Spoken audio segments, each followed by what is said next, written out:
Here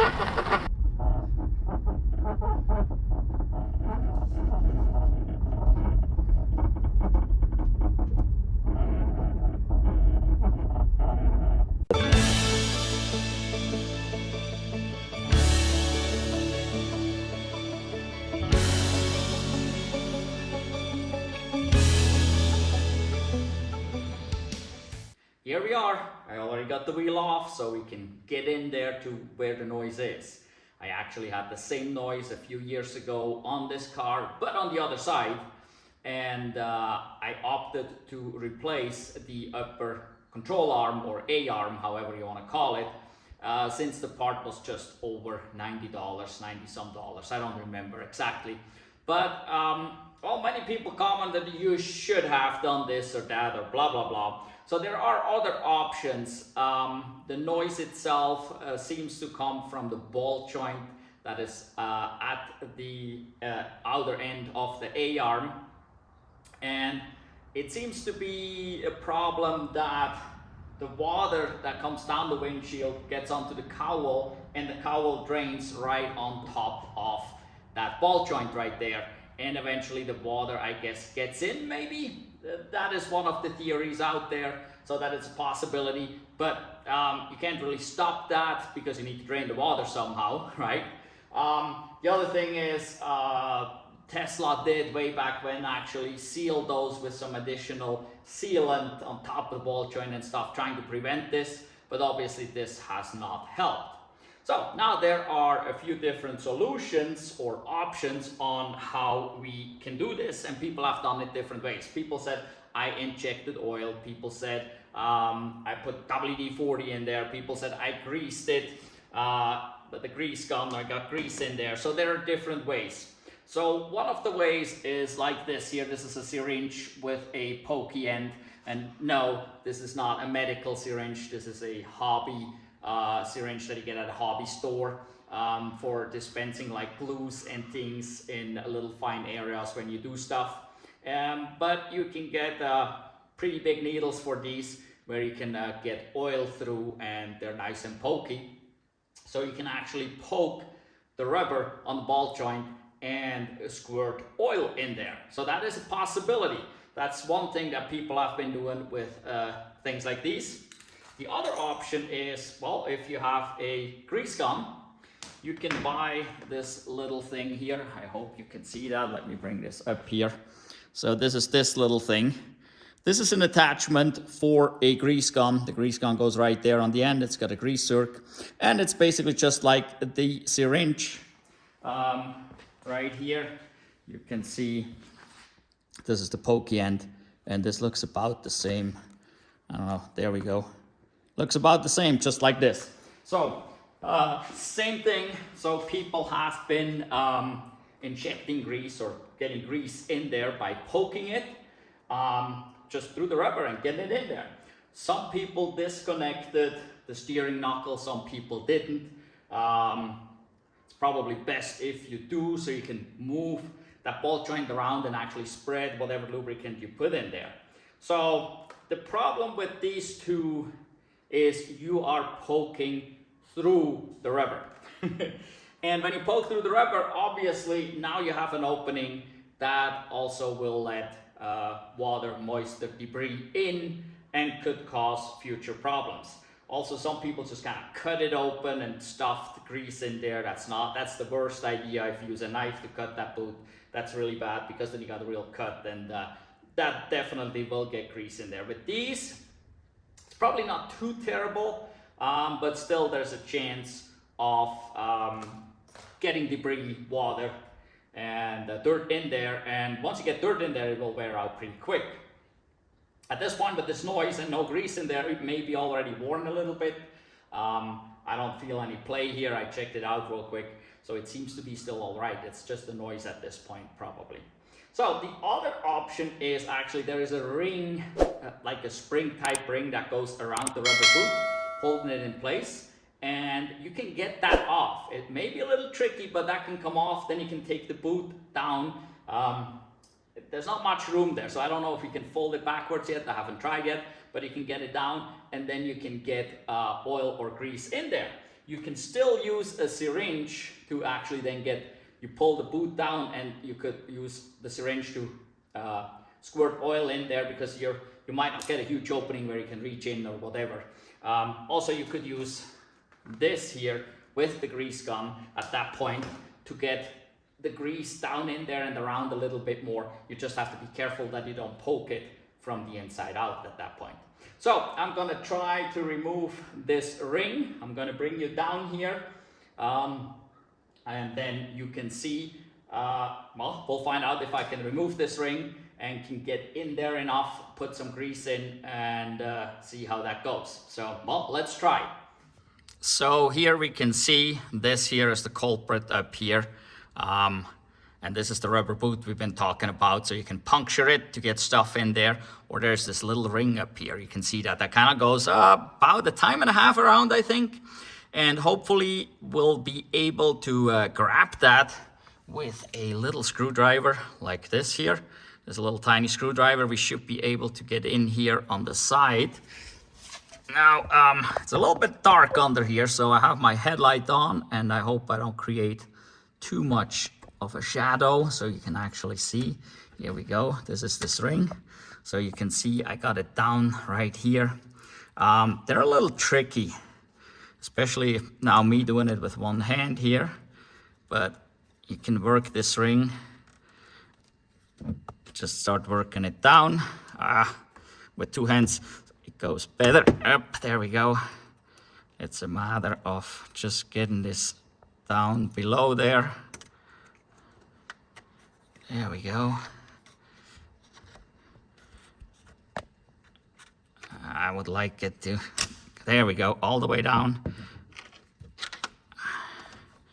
Okay, now we're on the back side. It'll be a little trickier here, especially just with one hand. So if you got two hands, things usually go a little easier. There we go. Got it around. All right, I think I got it. There we go. It's all the way down here now. We got it off. Okay, so now we gotta see if we can get the screwdriver up in here. Try not to get dirt inside of the boot. So I'm trying to go around, kind of getting the dirt out. And let's see here now. Okay, there we go. Again, with one hand, this is all a bit difficult, but you can see here, we got an opening right there. So it looks like there is actually grease in there. I hope you can see that right there, that white stuff. There is some grease in there. It looks well lubricated. That is interesting. So I don't know. Is more grease the solution, or maybe WD-40 or oil? So like I said, I've seen many different posts and things about that. So yeah, I need to grab a second screwdriver and kind of get in on the other side and pop this down, and then we should be able to see a little bit more. Well, it is a little hard to do it all with one hand and hold the camera with the other, but you can see the grease is in there. There's a bunch of grease in there. That's interesting.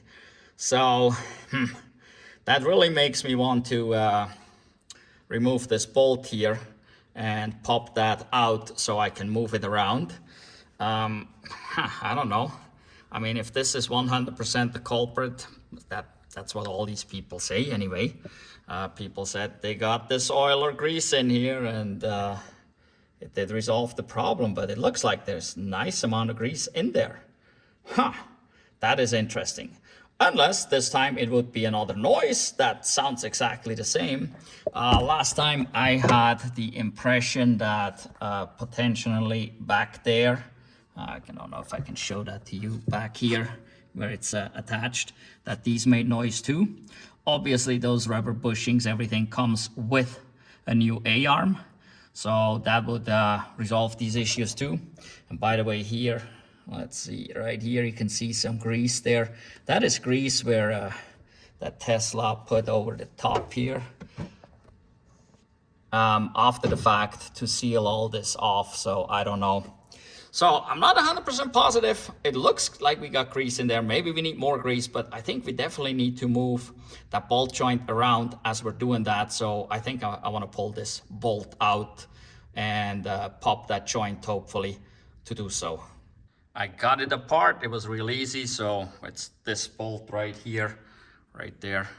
So that's a 15 millimeter wrench size nut and a T50 Torx, and I was just able to basically loosen up the nut, and then I tapped it with a hammer real quick and the bolt started sliding, took the nut off, hammered the bolt out real quick. It came out relatively easy, super easy actually. And then, so this is usually in here, then I actually just tapped with my hand up here, got it halfway out, and then tapped a little harder with a hammer, and it popped all the way out. And so we got it apart, and I folded the boot down. So you can see the boot is now folded down backwards. And there's a bunch of grease right there. But now where we see the grease is that's not really up where it's needed, right? We need it up in there. And now it's going to be a little tricky, but I'm going to set the camera down here, face it up there, hopefully. And then I'm going to turn on here. And I think that is the noise that we're hearing on the load when something's going on here. So let's try that.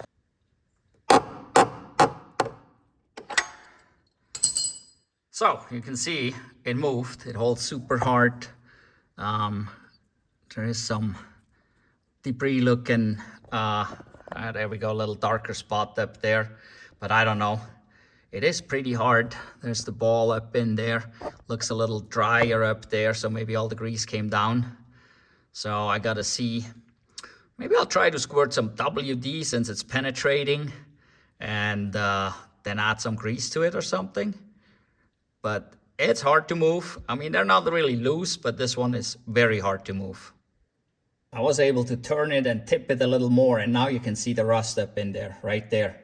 So we definitely have a rusty ball in there, and that is the problem. So now the question is, can we get enough lube up there to get rid of the noise and make this function properly again? Okay, I got the camera attached here a bit on the brake disc. So I sprayed a little bit of WD up in there, but it doesn't really go up in there. But we're getting it up there anyway. Now maybe if I can actually move this around.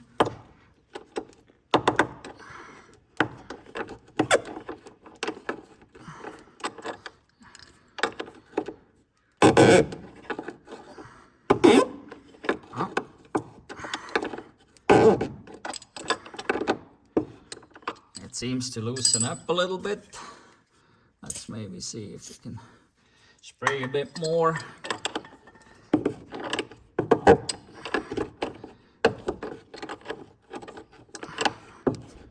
Oh yeah, it's coming loose.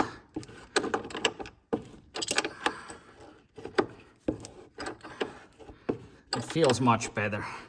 It's not as hard to move anymore.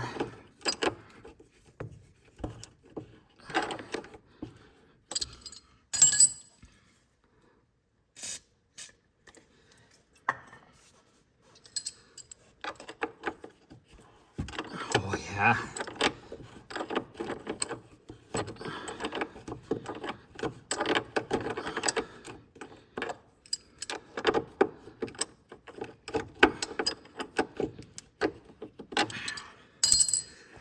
Oh, almost threw the camera off. There we go. Still a bit hard. I mean, it shouldn't be too loose.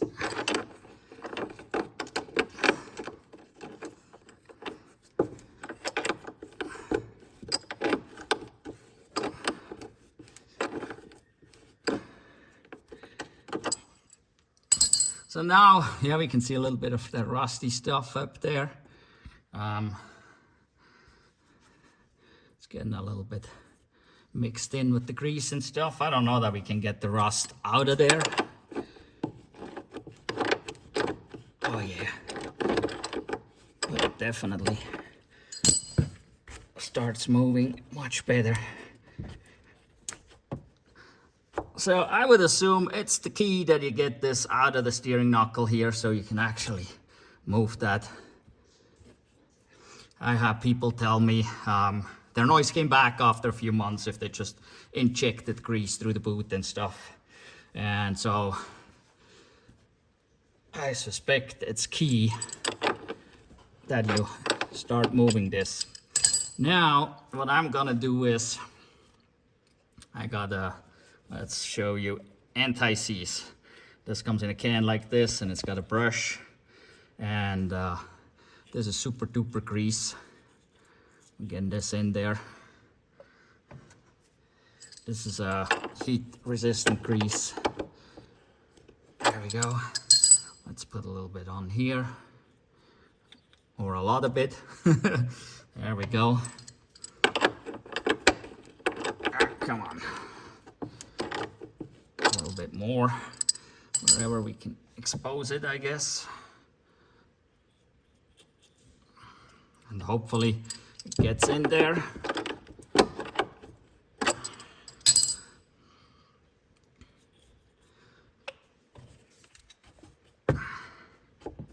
But you can see I can move it much better already than before.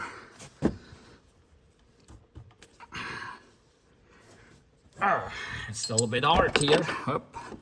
I almost knocked the camera again. I'll put a bit more on.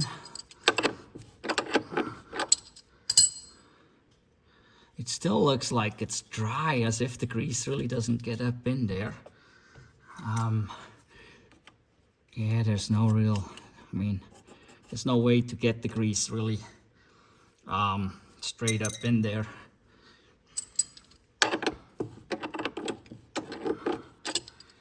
Maybe we'll spray a bit more of the WD.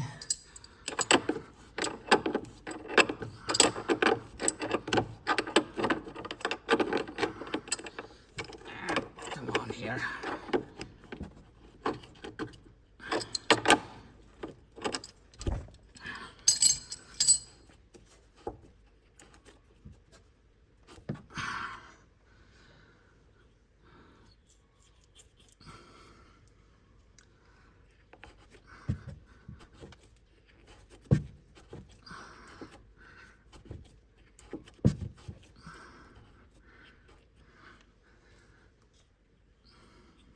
Level from the back side.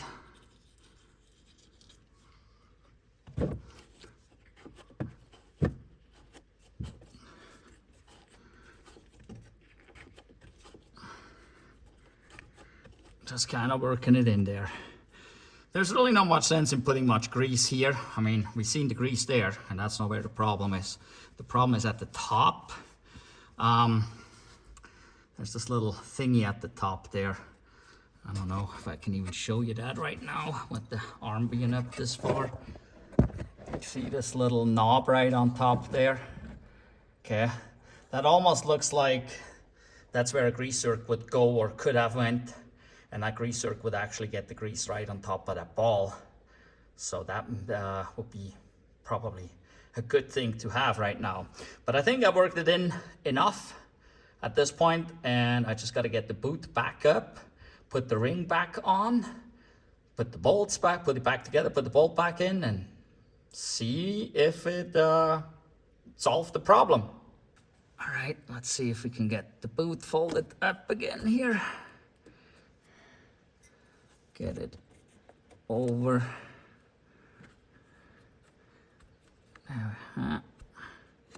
Kinda.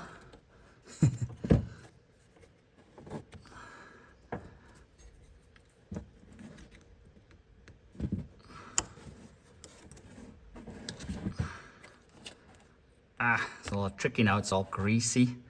There, maybe. Come on. Gotta be careful so you don't poke through with your screwdriver. Almost.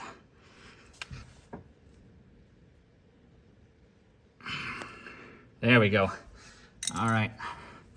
Got it up there. A little bit of grease on the outside doesn't really matter much. It might actually help seal some water out. Now we got the ring here. Gotta see, so you can see here this ring. That's how this looks like.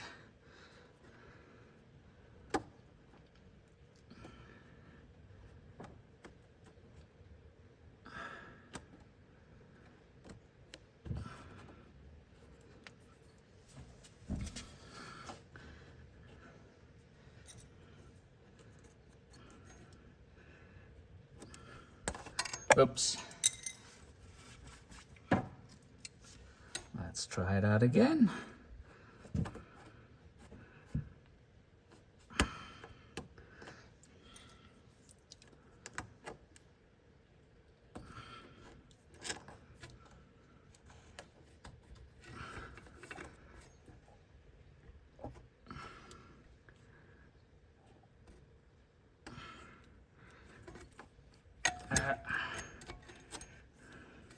Trying to work it up, but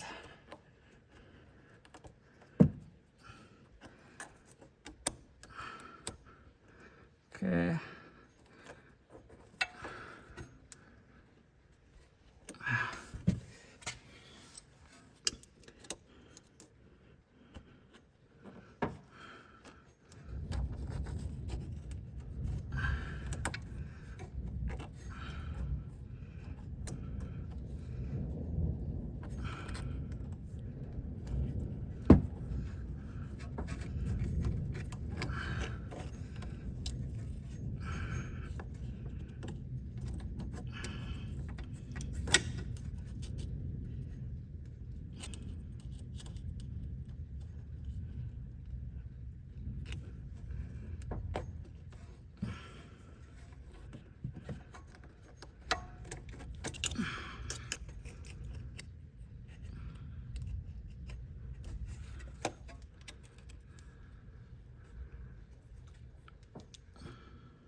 It keeps turning on me.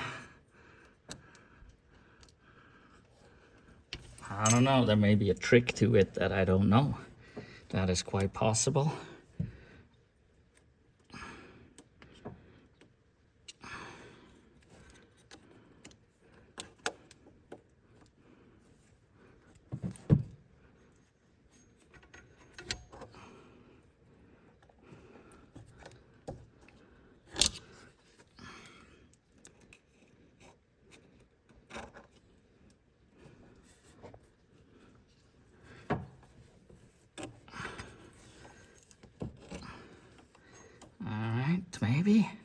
Maybe I'm gaining.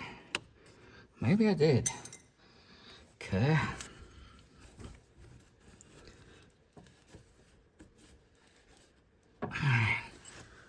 Yep, it's in. We're good, I think. I can turn the boot and I can see we're up there. All right, well, that was the trickiest part, I guess. Getting it up there. It also makes it a little tricky with the phone right in front of me here. But we got it up there, so now we need to get this back down here or this up there, however you want to look at that. And you can see this little groove here. That is where this bolt actually goes through. So you have to take this bolt out. You can't just loosen it up because this will catch on there. So that's intended to be like that, so that even if the nut would come off, this would still stay in. All right, so now we're gotta get those two together, get the bolt back in, and probably test drive, huh?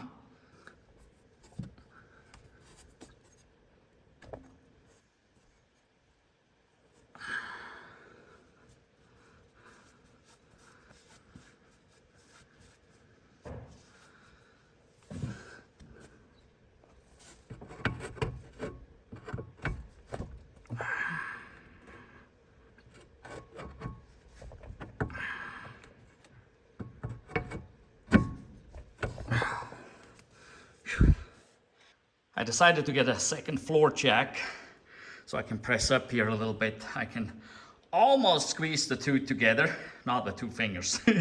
But so I'm just going under here. Hope you can see that there. Under the steering knuckle, there's not going to be much pressure. And now let's see if I can pump this up a bit or what it will do.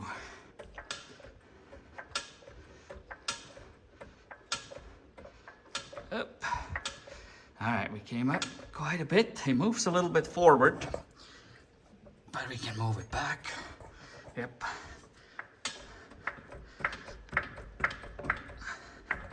Oh, look at that. It almost fell in place right there. So we're really close right now.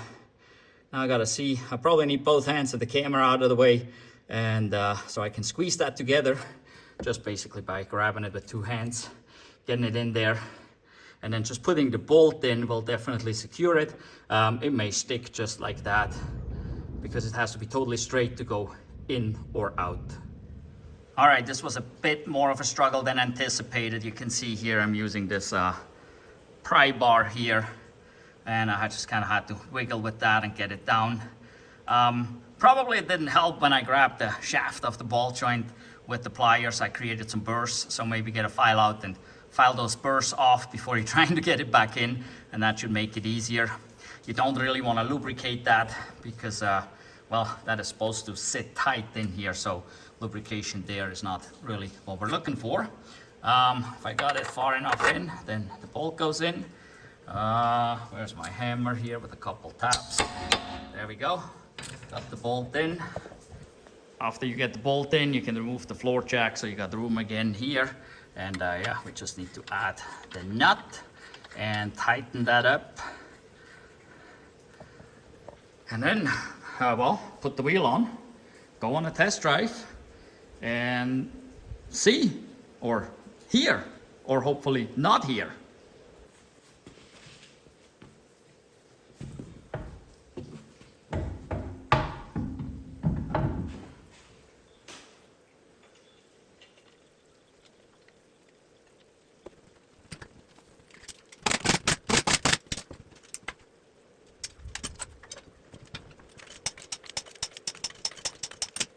Here we go. Let's go for a drive.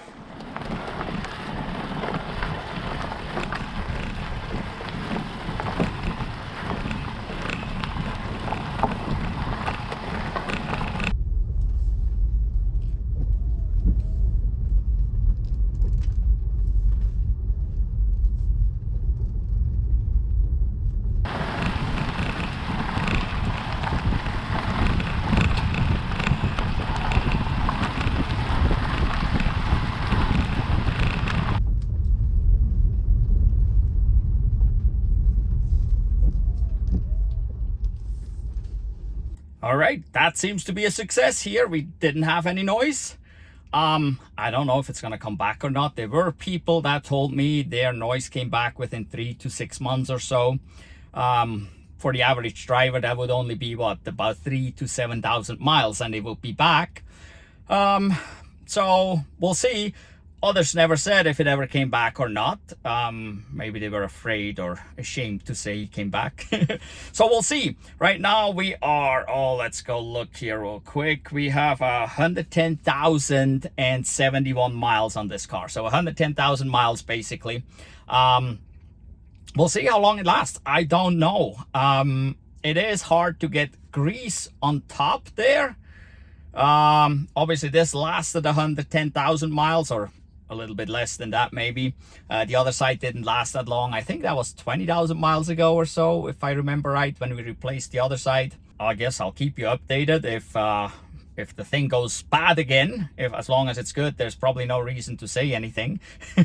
Or maybe I should at some point. We'll see when time goes on what happens and what not, right? But at this point we're good.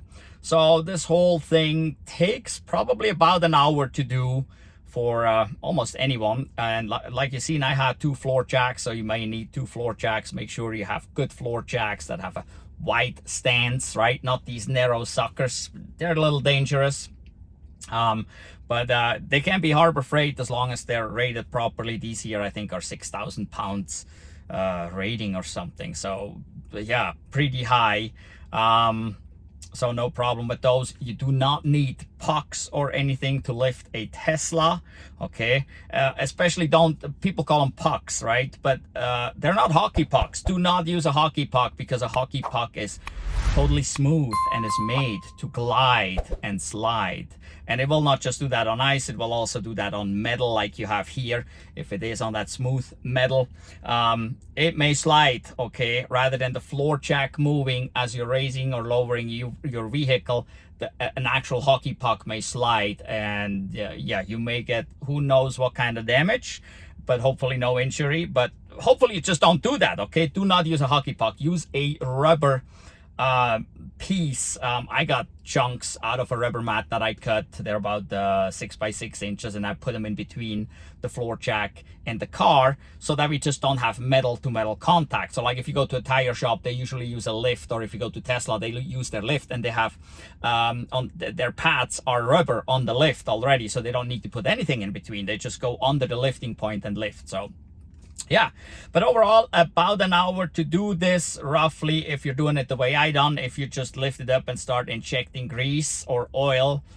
it obviously takes less time, but I don't know what your success rate is to begin with. And I don't know how long it will last. I don't know how long this will last. So, but yeah, it is what it is. We'll see. By the way, go down below in the description and check out companies like EVBASE. These are companies that we get parts from, accessories from. There are others down there. Okay, all these, there's a bunch of links to different accessories. There's also a discount code, so use those links. Use the discount code for sure at checkout, so you get the best price. And yeah, they have cool stuff. And we have lots of stuff from EVBASE. We have running boards for the Cybertruck and for the Rivian, and they're top notch. I love them. So especially on the Rivian, you desperately need them to get in and out if you're vertically challenged like we are. In the Cybertruck, it's actually easier to get in and out as long as it's in entry mode. If it's in a higher mode, if you like to park your Cybertruck a little bit higher up, then maybe you want to consider running boards. It makes it a whole lot easier to get in and out. Also, while you're off-roading, usually you leave the truck high. These running boards can come in handy. They can also be somewhat of a protection there, because the running boards may hit before the truck hits, right? So yeah. All right, well, give us a thumbs up for this video. Go check out our other DIY videos.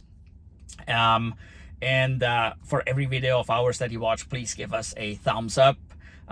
Use our Tesla referral code. If you buy a Tesla product, please use our Tesla referral code. Here in Montana, it's really hard to refer Teslas. There are not that many people in Montana, and many of them already have a Tesla. So I would very much appreciate if you use our Tesla referral code, our Rivian referral code, or our Starlink referral code. They're all down below in the description, along with all kinds of other links and discount codes that can be beneficial to you. So go check that out. In any event, thank you for watching. Goodbye.